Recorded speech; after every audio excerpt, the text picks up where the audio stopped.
Ya, Anda masih bersama-sama dengan Ruang Publik KBR bersama dengan saya Deborah Tania dan juga Pak Hedi Lugeto sebagai Ketua Dewan Kehormatan Penyelenggara Pemilu DKPP RI. Di Ruang Publik dengan tema kode etik dan pentingnya kredibilitas pemilu, persembahan dari Dewan Kehormatan Penyelenggara Pemilu DKPP RI. Kami mengingatkan kembali bahwa Ruang Publik KBR bisa Anda simak di 100 radio jaringan KBR seluruh Indonesia yang tersebar dari Aceh sampai dengan Papua. Dan bagi Anda yang berada di Jakarta, bisa mendengarkan kami di 104,2 MS3 FM atau live streaming via website kbr.id dan YouTube Berita KBR. Di YouTube Berita KBR Anda bisa ikut berkomentar atau memberikan pertanyaan kepada Pak Hedi terkait tema kita pagi hari ini ya. Dan Anda juga bisa mention ke Instagram kami @kbr.id. Baik Pak Hedi, kita bersama-sama Ya, kembali. Nih Pak, ya, Deborah. sejak era reformasi bergulir, Indonesia ini kan sudah melakukan 9 kali pemilu kira-kira ya Pak. Ya, Seharusnya dengan pengalaman tersebut lahir penyelenggara pemilu yang kualitasnya bisa lebih baik dari periode ke periode. Bagaimana nih evaluasi Dewan Kehormatan Penyelenggara Pemilu DKPP dengan pemilu-pemilu yang terdahulu? Apa saja yang menjadi catatan atau poin-poin yang menjadi perhatian Dewan Kehormatan Penyelenggara Pemilu ini yang harus diperbaiki, Pak? ya. Sepanjang pengamatan DKPP, paling tidak penyelenggara pemilu yang sekarang bekerja ini, periode sekarang ini, selalu jauh lebih baik dibanding sebelumnya.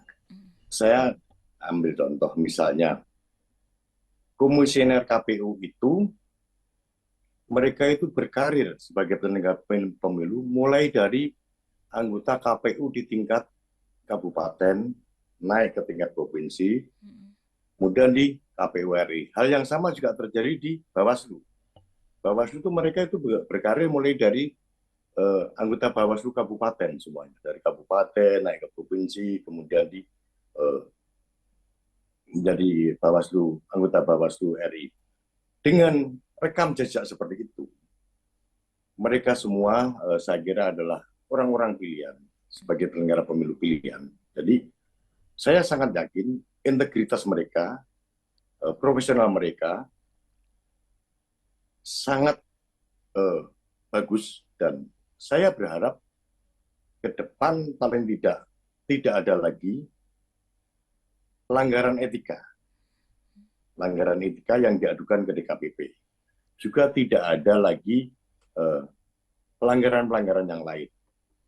Karena mereka dipilih dari masyarakat, orang-orang terpilih sebagai penyelenggara pemilu. Sehingga saya sangat optimis, meski pemilu yang akan datang itu, pemilu 2024 itu akan berlangsung dengan sangat baik dan demokratis. Kenapa demikian, Deborah? Jadi pemilu 2024 itu adalah pemilu terbesar di jagat raya ini, di seluruh dunia. Tidak ada pemilu sebesar ini. Kita akan melakukan pemilu 2 kali. Yang pertama pemilu legislatif, itu pada 14 Februari. Pas 14 Februari. 14 Februari ya Pak, baik. Ya, itu pemilu itu akan memilih anggota DPR RI, DPRD provinsi, DPRD kabupaten, anggota DPD, dan pilpres. Oke.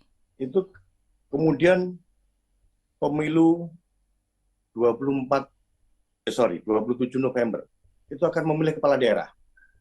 Seluruh kepala daerah akan kita pilih ulang. Itu jumlahnya kepala daerah itu sekitar 581 kabupaten. Oke. Itu 38 provinsi, 37 ya, mestinya kan 33 ya, 34 ya, karena Jogja tidak ada pemilihan, dan ditambah 4 provinsi baru sehingga jadi 37. Jumlah provinsi kita kan 38 kalau ditambah dengan provinsi yang dari Papua yang 4 provinsi baru itu. Jadi itu, ini pemilihan yang sangat besar. Jadi kenapa kepala daerah ini dipilih belakangan? Itu tujuannya, jadi nanti setelah pileg ya, namanya pileg dan pilpres, itu kan ada pelantikan presiden bulan Oktober. Nah, Setelah pelantikan presiden, baru pemilihan kepala daerah. Pesannya adalah kepala daerah yang dipilih nanti akan dilantik oleh presiden baru. Baik. Kepala daerah yang terpilih nanti, Iya. baik itu bupati, wali kota maupun gubernur, itu akan dilantik presiden baru, sehingga mereka Mm-mm. eh, apa namanya, bukan punya loyalitas ya, punya hubungan kedekatan dengan presiden baru. Jadi kenapa ini belakang, itulah pesan Iya, moralnya. iya. Yes. Jadi kenapa tidak dibarengkan? Heeh. Jadi nanti yang lantik presiden, yang lantik gubernur, bupati, wali kota yang baru yang akan dipilih 2024 itu adalah presiden yang terpilih. Presiden terpilih yang baru ya, Pak. Ya, gitu. Begitu, Deborah. Ini Jadi kan, karena, ya, silakan. ya silakan Pak, boleh dilanjutkan.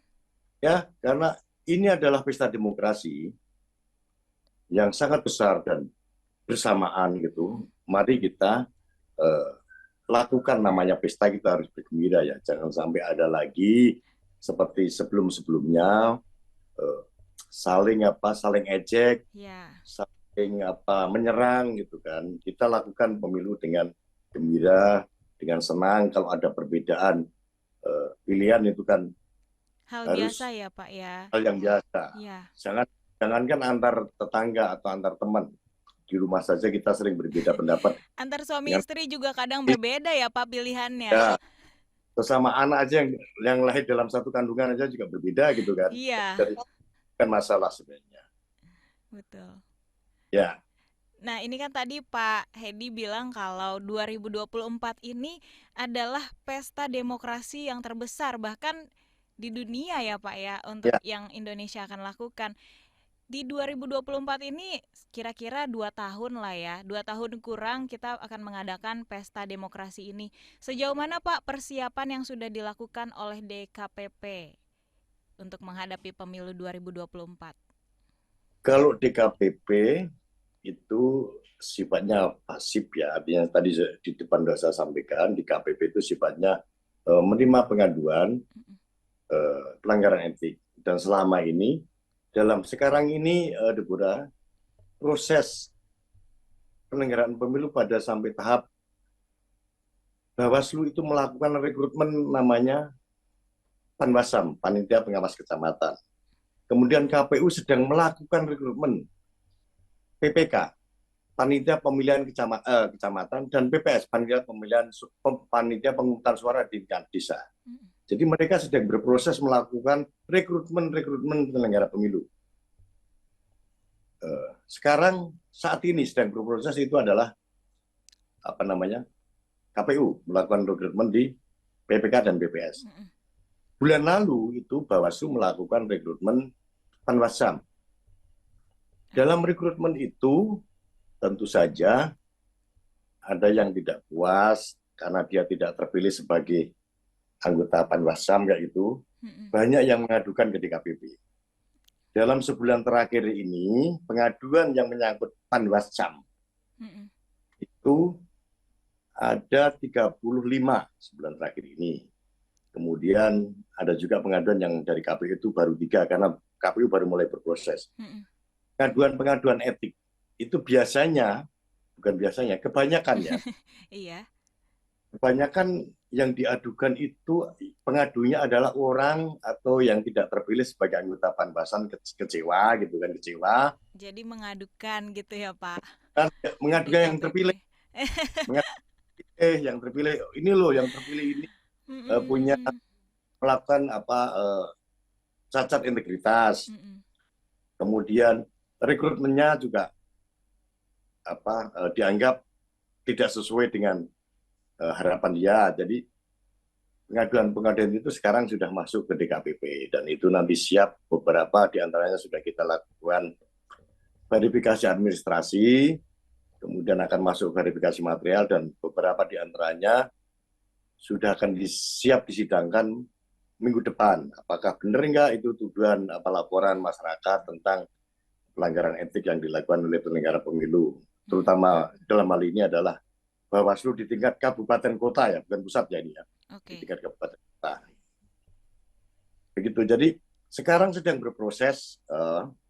Selain itu KPU juga sekarang sedang berproses melakukan verifikasi faktual partai politik Oke. sedang berproses melakukan itu. Mm-mm. Verifikasi faktual itu adalah untuk nantinya akan diumumkan bulan Desember, bulan depan, Mm-mm. berapa jumlah partai politik nanti yang akan ikut pemilu. Itu nanti KPU akan menetapkan setelah melakukan verifikasi administrasi, terus verifikasi faktual, Mm-mm. dan nanti KPU akan mengumumkan berapa sih jumlah partai politik yang akan ikut pemilu Mm-mm. tahun depan. Itu jadi tahun 2024 maksud saya. Sekarang ini semuanya penyelenggara pemilu sedang bekerja keras untuk menyiapkan pesta demokrasi 2024 sampai pada sekarang ini sampai pada tahapan eh, apa kalau di KPU tahapan verifikasi faktual partai politik, juga tahapan pengangkatan rekrutmen panitia pemilihan kecamatan dan panitia pemungutan suara di tingkat desa. Bawaslu melakukan rekrutmen panwasan panitia pengawas tingkat kecamatan. Mm-mm. Ini karena kerja yang sangat sangat besar, dapat dibayangkan ini serentak di seluruh Indonesia. Iya. Ya, gitu Deborah. Maka itu butuh persiapan yang benar-benar serius ya Pak ya. Ya, bukan cuma serius, sangat serius. Sangat-sangat serius. Sangatnya kita pakai 2 kali ya Pak, karena menunjukkan bahwa ini tuh penting banget pesta demokrasi 2024 ini buat kepentingan kita bersama. Ya kan Pak? Betul. Kita 2024 itu akan memilih semua pemimpin untuk 5 tahun ke depan. Yap, betul.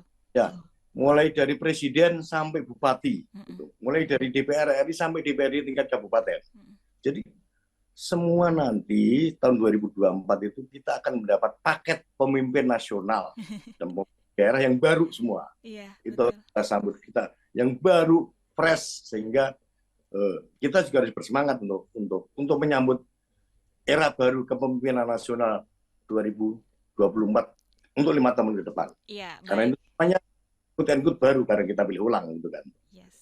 Baik, Pak Hedi, kita harus jeda terlebih dahulu. Nanti kita akan sambung lagi perbincangannya setelah jeda iklan.